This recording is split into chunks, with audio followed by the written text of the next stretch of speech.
Module is electric traction and speed time curves. The contents covered in this video are Introduction to electric traction, systems of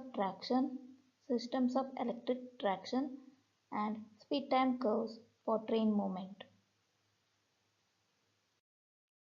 In earlier stage of the development of electric traction, two systems were in use.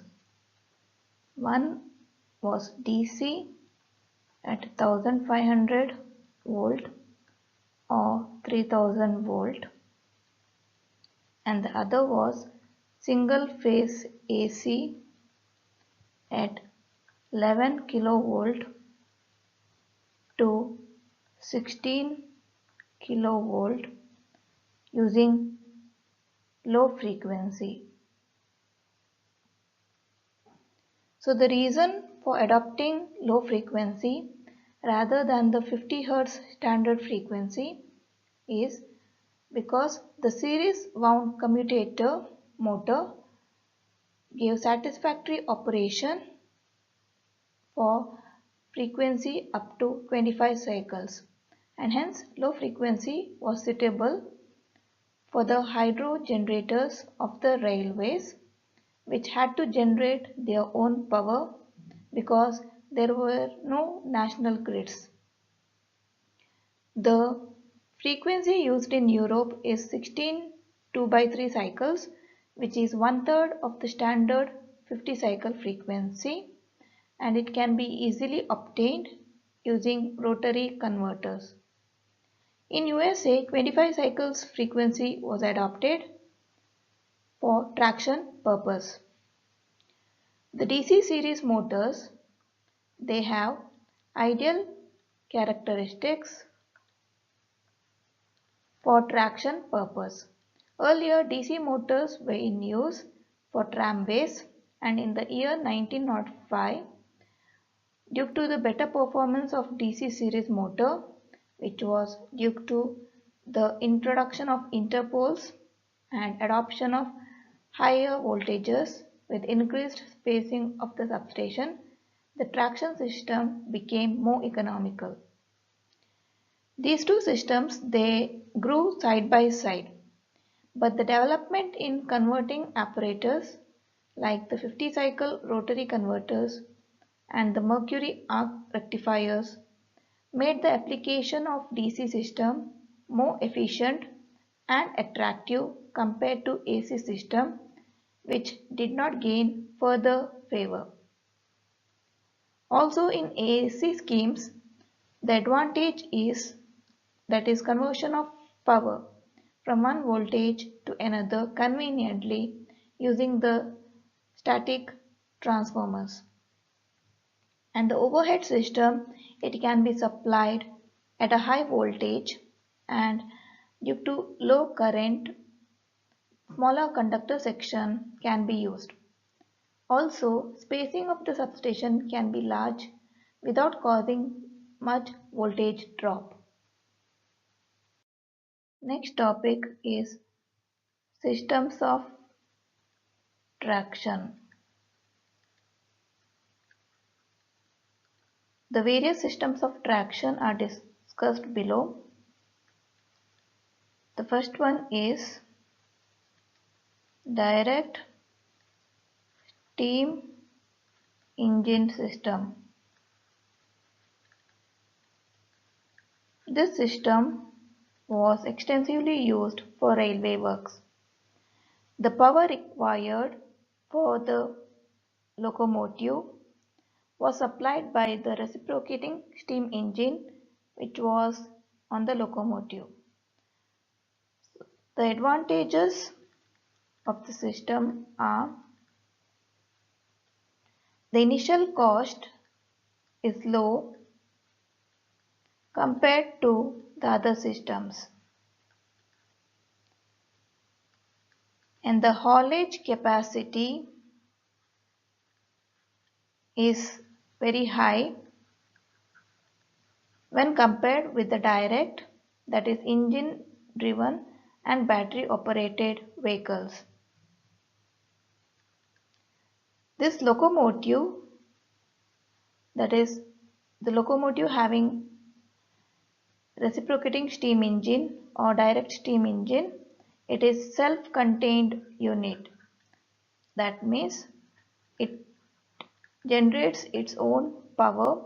Therefore, it is not tied to any particular track or route, and hence it can be operated anywhere. Next is the speed control arrangement of the system is very simple.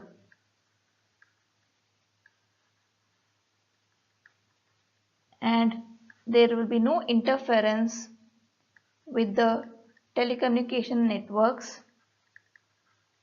adjoining the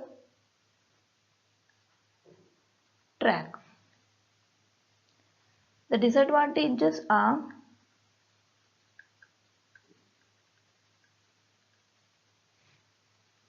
the cost of maintenance is high because of the heat produced in the steam engine. The steam locomotive, it has limited capacity. Therefore, the speed attained by the steam locomotive will be less compared to that of electric locomotive. The efficiency of the system, it is low, about 6 to 8%, which results in higher running cost.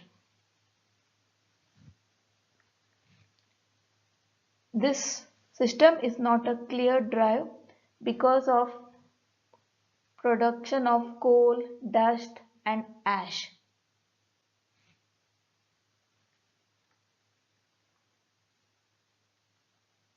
So there is lot of pollution caused. There is wear and tear of the track due to the weight of the reciprocating part, which is unbalanced.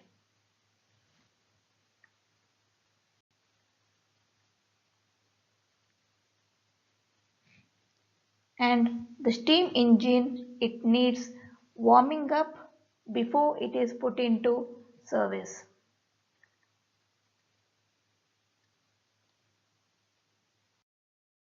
Next system is direct internal combustion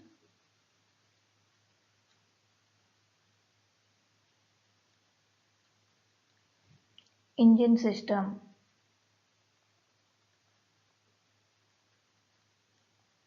So this system is common in road transport vehicles like trucks, buses, cars. It is suitable for road and light railway works, but it is not suitable for heavy work on railways. The advantages are it has low initial cost and it is a self-contained unit. The speed control with the gear arrangement, it is simple. The efficiency of this system is about 25% and it is higher than the steam engine system. Also, the braking arrangement is quite simple. The disadvantages are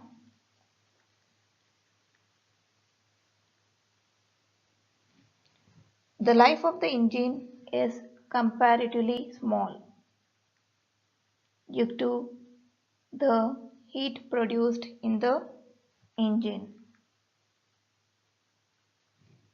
The overload capacity, it is limited because of the speed torque characteristic. The IC engine, it has a practically constant torque at all speeds. Therefore,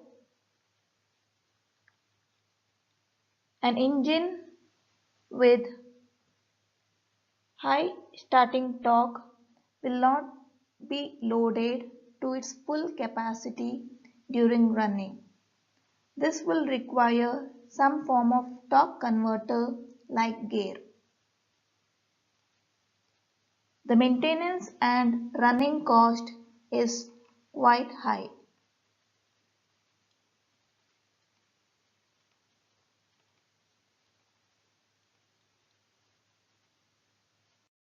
Next system is steam electric system.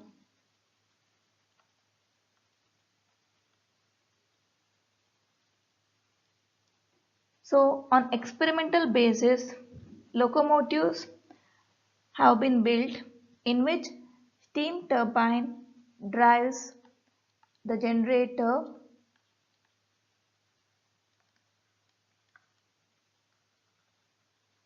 which supplies current to the electric motors. There are few mechanical difficulties and complications which results in the system not being used. Next system is internal combustion engine with electric drive.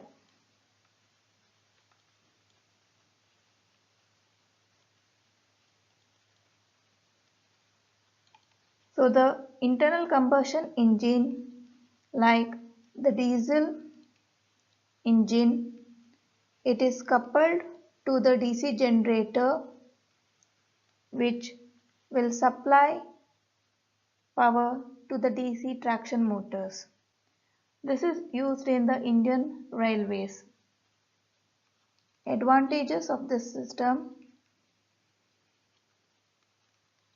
the initial cost is low compared to the systems with track electrification by overhead wires, because the overhead wires and their supporting structure, substations and other equipments are eliminated in this particular system. The haulage capacity is high compared to steam locomotive. There is no need of extra time to start up the engine and put it on service, like the case of steam locomotives. The time required for the maintenance work is less, which is about 5 to 10% of the working duty. The efficiency of the system is around 25%. The disadvantages of the system are: the diesel engine, it has shorter lifespan due to the combustion taking place, and the overload capacity of the engine is limited. Also, the operating, that is running, and maintenance cost is high.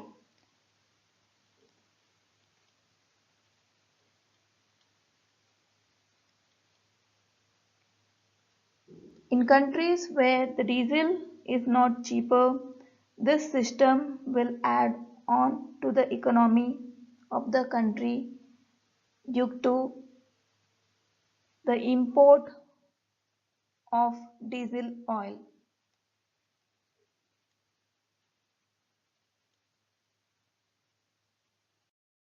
Next system is battery electric drive.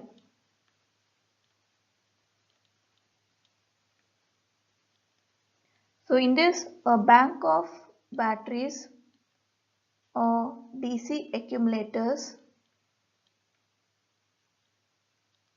is used, which is carried in the vehicle itself.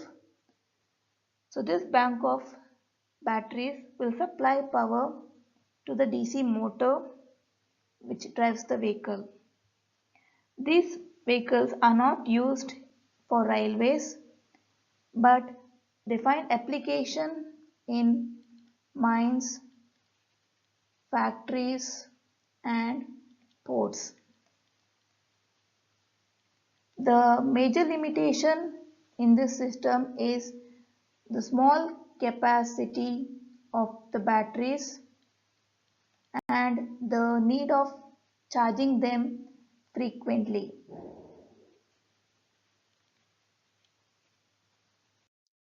Next topic is electrification of track.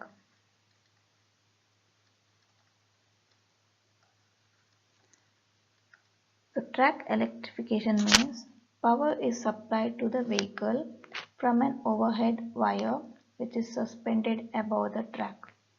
There are a number of systems of track electrification. The advantages: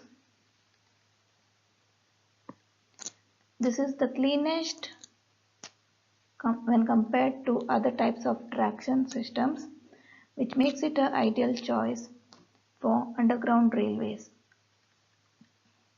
To deal with given volume of traffic, that is suburban traffic, the frequency at which the trains has to be run should be high, which requires faster acceleration and braking. An electric locomotive, it is possible to accelerate at a rate of 3.2 to 5.4 km per hour per second when compared to a steam locomotive whose acceleration rate is about 0.6 to 1.2 km per hour per second. An electric vehicle, it requires less time for maintenance when compared to steam locomotive, and the cost of maintenance is also less, about 50%. Also, electric vehicle can be put in service immediately, whereas the steam locomotive requires time for warming up. The electric traction, it is healthier from the hygienic point of view because there is no production of smoke or fumes. Also, the plant, equipment and buildings doesn't get damaged due to the corrosive action of smoke and fumes. The electric braking, it is far better when compared to mechanical braking, since it avoids wear on the wheels, brake shoes and track. Also, the regenerative braking, where part of the energy is returned to the supply, results in a saving in the overall energy consumption. The disadvantages of track electrification are: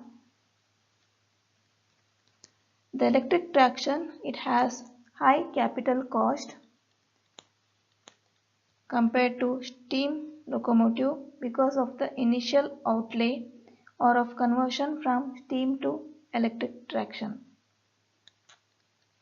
In colder weather, the steam locomotive can be used for heating the compartment of the train cheaply, whereas in electric train, the heating has to be done at an extra cost.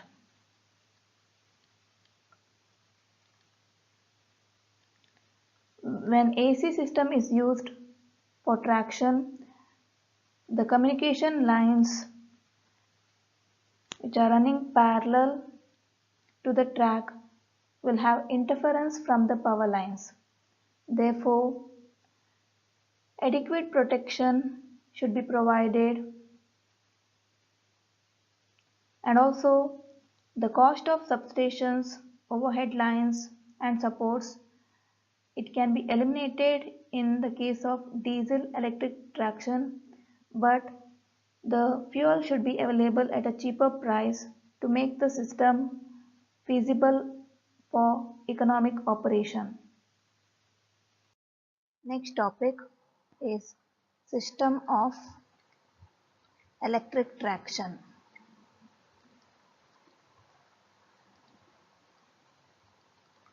So there are two types of vehicles used in electric traction.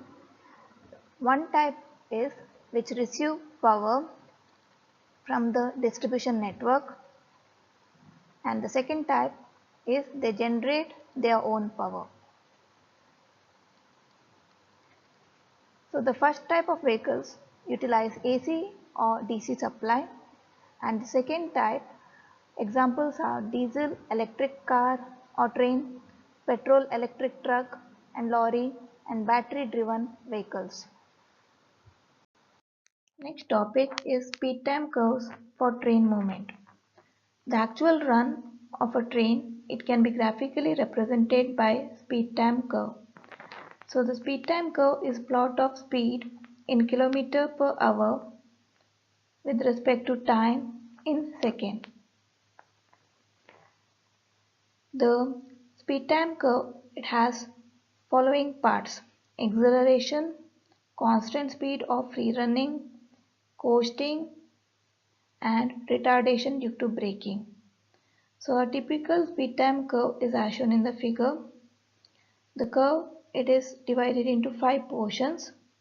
So the first time duration OA, it denotes the acceleration during notching up period. That is curve from 0 to 1. During this period, the traction motor is put into acceleration from rest and current is drawn by the motors and track to effort is constant. This period is notching up period. Next time duration is AB, that is the acceleration on the speed curve, the curve from 1 to 2. After the starting operation of the motors is over, the train will continue to accelerate along the curve from 1 to 2. So the train accelerates till it attains the maximum speed, and the torque it falls as the speed increases according to the speed torque characteristic of the motor, and the train will reach the speed finally at which the tractive effort will equal the resistance offered to the train motion, that is at point 2. Next time duration is BC, that is the free running or constant speed period. It indicates the free running period where the train will run at a constant speed, that is curve from 2 to 3. And next time duration is CD, that is curve 3 to 4, which is the coasting period.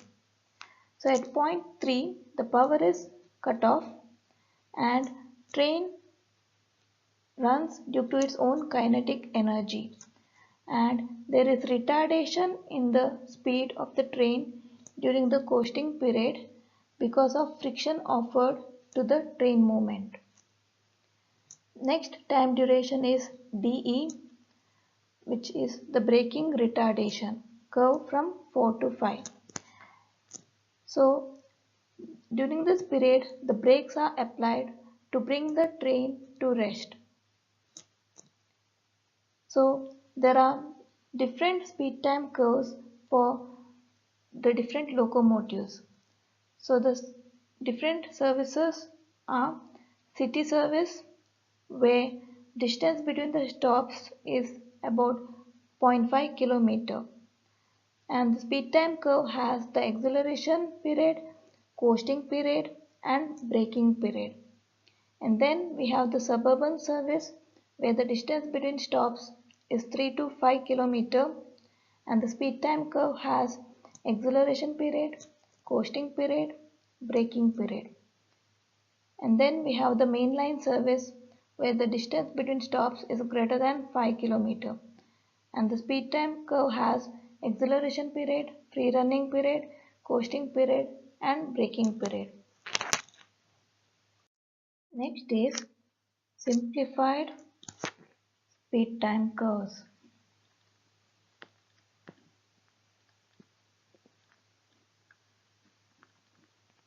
So the actual speed time curve will be approximated using straight line approximation to get the simplified speed time curve. So the actual speed time curve will be replaced by the equivalent speed time curve with simple geometric shape. Since the area of the speed time curve gives the total distance travelled, the area of the two curves should be equal. So we have the first speed time curve, that is trapezoidal speed time curve. So the speed time curve of mainline service is simplified and we get the trapezoidal speed time curve. So the curve is as shown.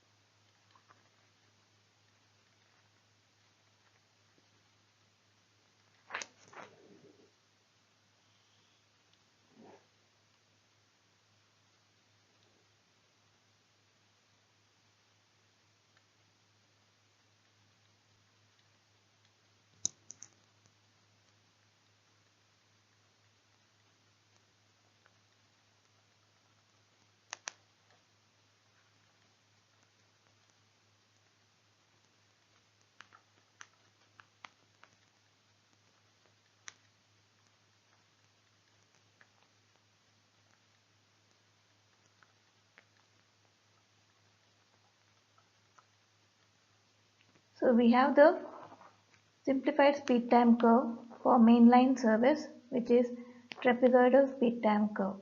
So here the acceleration period is approximated using straight line and also the coasting and braking period is approximated using straight line. So we have the maximum speed Vm, that is the maximum speed attained by the train. Let us see the terms used in the speed time curve. So let d be the distance between stops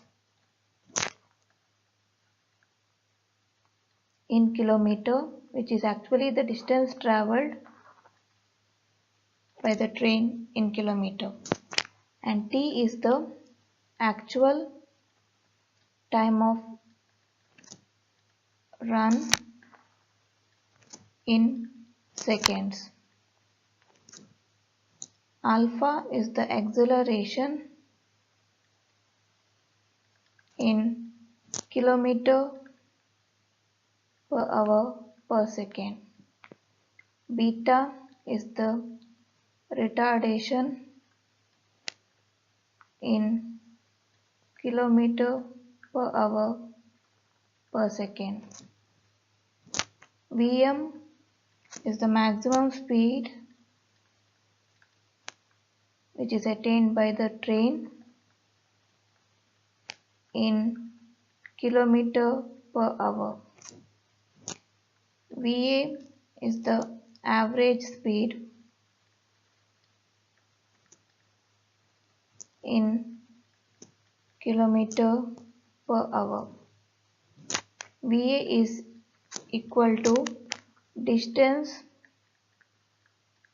by time, which is equal to 3600 d by t. since distance is t and time is t by 3600 in hours.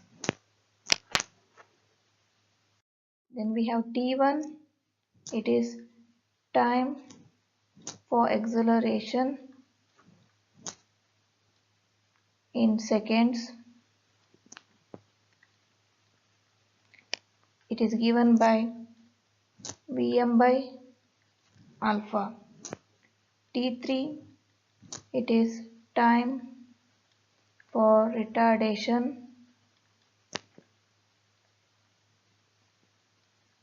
in seconds. It is given by Vm by beta. T2 is the time for free running in seconds. We have the actual time of run t equal to t1 plus t2 plus t3. Therefore t2, that is the time for free running, is t minus t1 plus t3.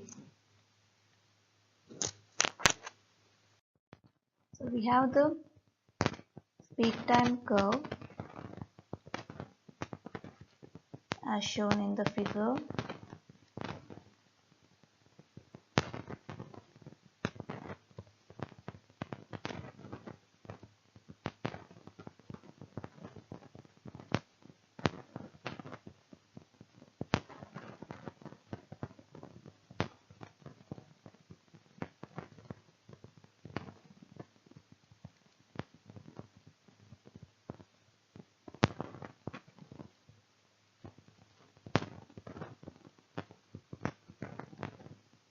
So this is the maximum speed Vm.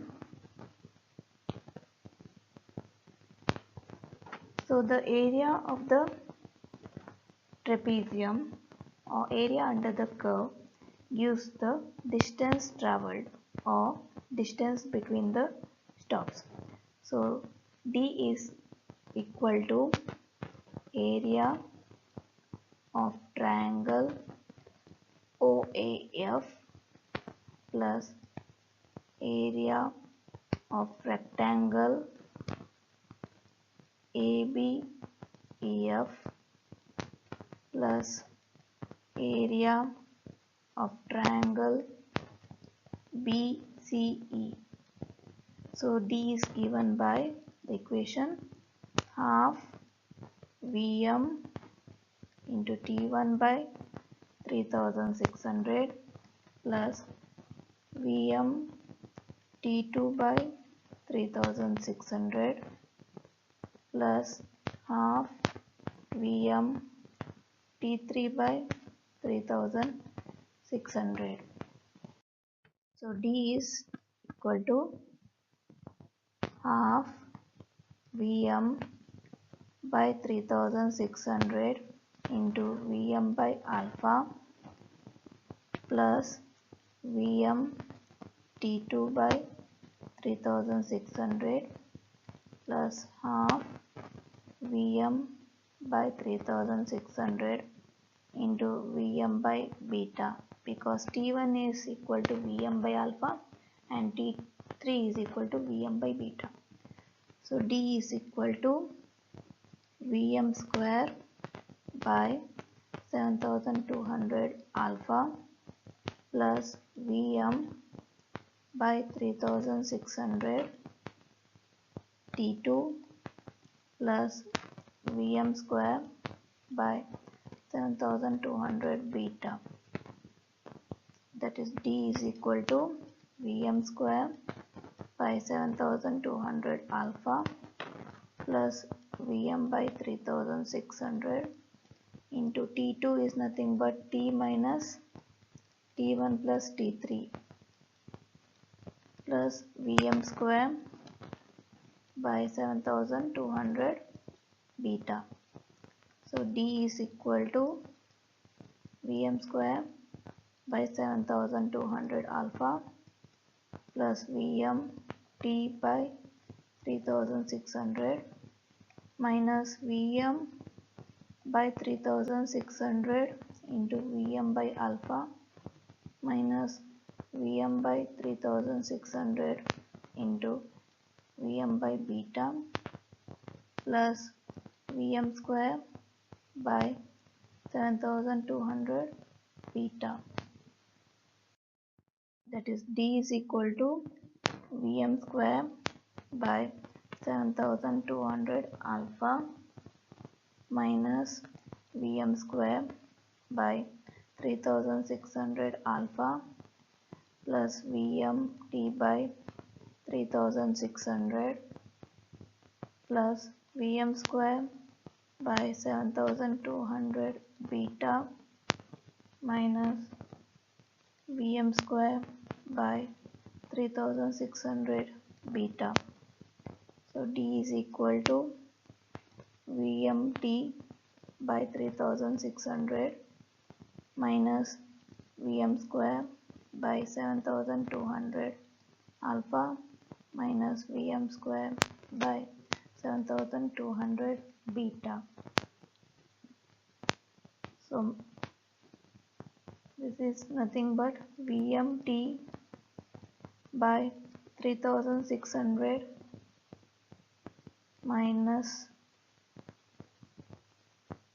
Vm square by 7200 alpha minus Vm square by 7200 beta equal to D, or it is Vm square by 7200 alpha plus Vm square by 7200 beta minus Vmt by 3600 plus D equal to 0.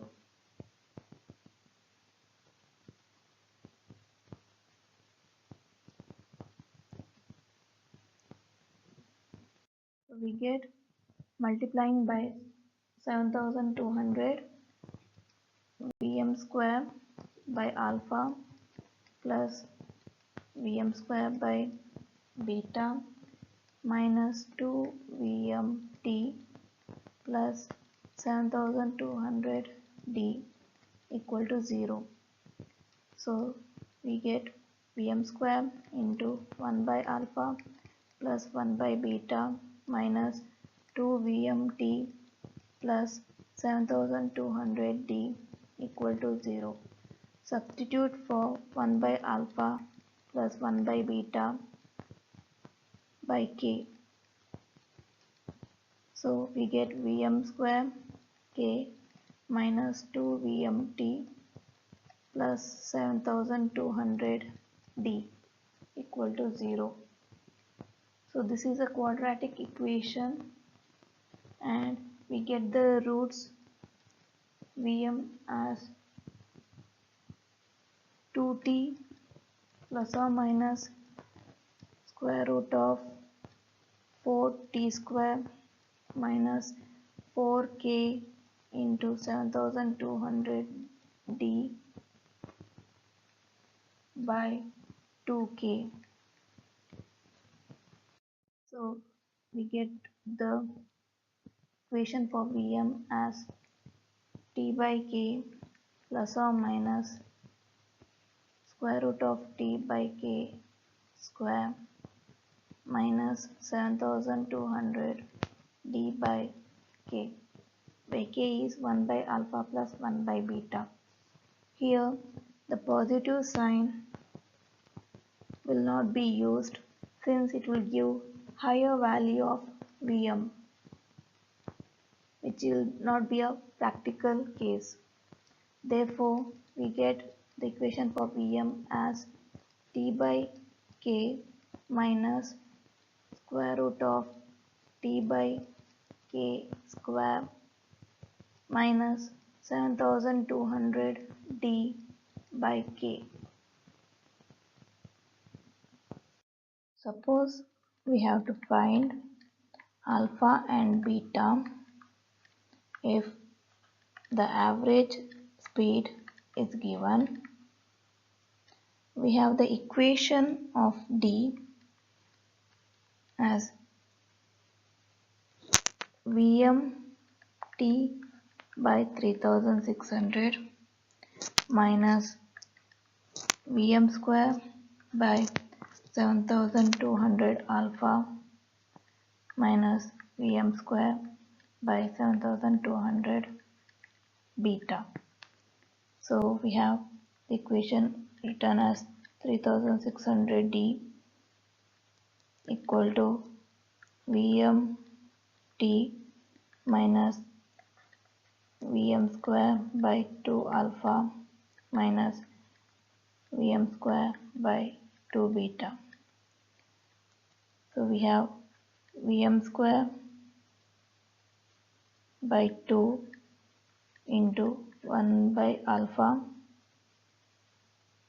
plus 1 by beta minus Vmt plus 3600D equal to 0, or we have 1 by alpha plus 1 by beta equal to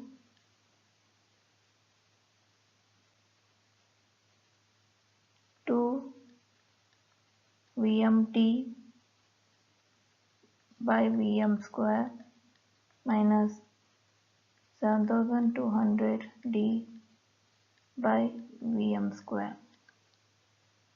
We have 1 by alpha plus 1 by beta equal to 2T by Vm minus 7200D by Vm square. We have the equation for Va as 3600D by T, which implies T equal to 3600D by Va. So the equation of 1 by alpha plus 1 by beta is equal to 2 into 3600D by Va by Vm minus 7200D by Vm square, or we have 1 by alpha plus 1 by beta equal to 7200D by Vm Va minus 7200D by Vm square, that is equal to 7200D by Vm square into Vm by Va minus 1. So using this equation, either the value of alpha or beta can be determined.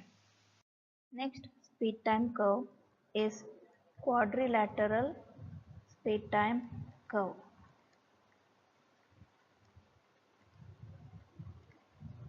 So the speed time curve for urban and suburban service is simplified to the quadrilateral speed time curve, which is as shown in the figure.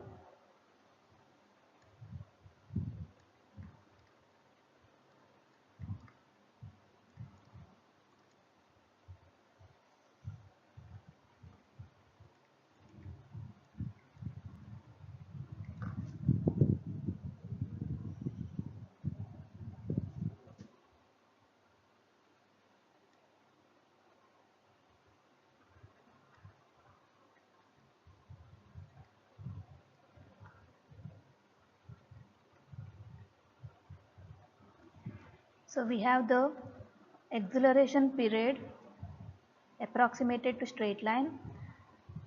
The curve OA represents it, and we have the coasting period simplified to straight line represented by AB in the curve,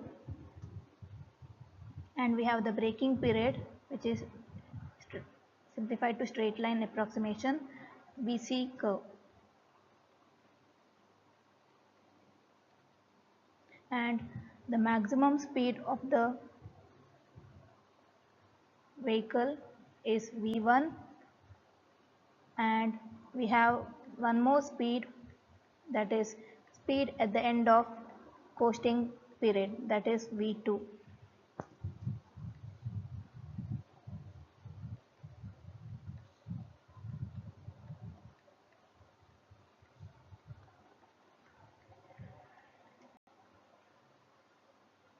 The terms used in the speed time curve are: D is the distance between stops in kilometer. T is the actual time of run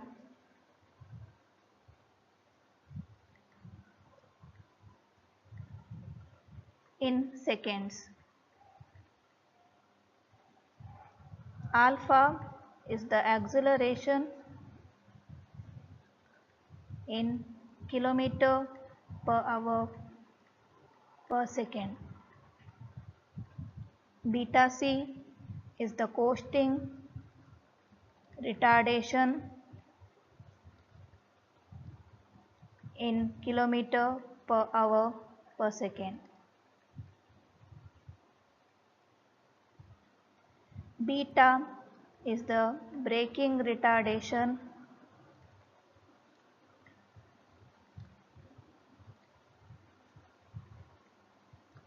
in kilometer per hour per second. V1 is the speed in kilometer per hour per second at the end of accelerating period.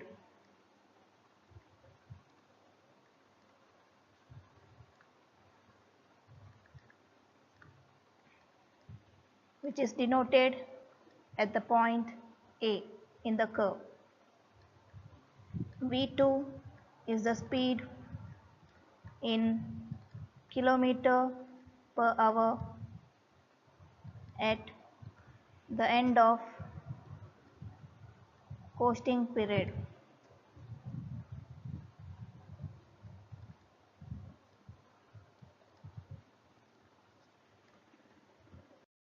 T1 is the time for acceleration in seconds. It is given by the equation V1 by alpha. T3 is the time for braking in seconds. It is given by V2 by beta. T2 is the time for coasting retardation in seconds.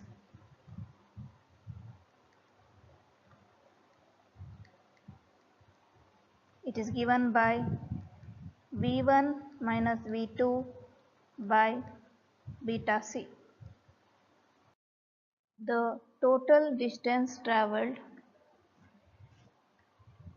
D is given by the area under the speed time curve.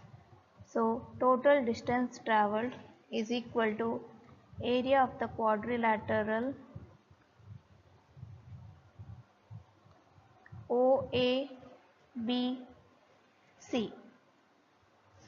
So D is equal to half V1 T1 by 3600 plus half V1 minus V2 T2 by 3600 plus V2 T2 by 3600 plus half V2 T3 by 3600. So D is equal to half V1 T1 by 3600 plus half V1 T2 by 3600 minus half V2 T2 by 3600 plus V2 T2 by 3600 plus half V2 T3 by 3600. That is D is equal to half V1 T1 by 3600 plus half V1 plus V2 T2 by 3600 plus half V2 T3 by 3600, that is equal to V1 by 7200 into T1 plus V1 by 7200 T2 plus V2 by 7200 T2 plus V2 by 7200 T3, that is equal to V1 by 7200 into T1 plus T2 plus V2 by 7200 into T2 plus T3. We know that the actual time of run T is T1 plus T2 plus T3. Therefore, T1 plus T2 is equal to T minus T3 and T2 plus T3 is equal to T minus T1. Substituting this in the equation of D, we get D equal to V1 by 7200 into T minus T3 plus V2 by 7200 into T minus T1, that is D equal to V1T by 7200 minus V1 T3 by 7200 plus V2 T by 7200 minus V2 T1 by 7200. So D is equal to T by 7200 into V1 plus V2 minus V1 by 7200 into V2 by beta minus V2 by 7200 into V1 by alpha, that is D is equal to T by 7200 into V1 plus V2 minus V1 V2 by 7200 beta minus V1 V2 by 7200 alpha. So we get D equal to T by 7200 into V1 plus V2 minus V1 V2 by 7200 into 1 by alpha plus 1 by beta. Therefore, we get the distance travelled D equal to 1 by 7200 into T into V1 plus V2 minus V1 V2 into 1 by alpha plus 1 by beta. We have the equation for time for coasting period T2 equal to V1 minus V2 by beta C, which gives us V2 equal to V1 minus beta C into T2. So we have T2 equal to T minus T1 plus T3, which is equal to T minus V1 by alpha plus V2 by beta. Therefore, we have V2 equal to V1 minus beta C into T2, that is T minus V1 by alpha plus V2 by beta. So V2 equal to V1 minus beta C T plus beta C by alpha V1 plus beta C by beta V2. Therefore, we get V2 into 1 minus beta C by beta equal to V1 into 1 plus beta C by alpha minus beta C T. Therefore, V2 into beta minus beta C by beta is equal to V1 into 1 plus beta C by alpha minus beta C T. Therefore, we get V2 equal to beta by beta minus beta C into V1 into 1 plus beta C by alpha minus beta C T.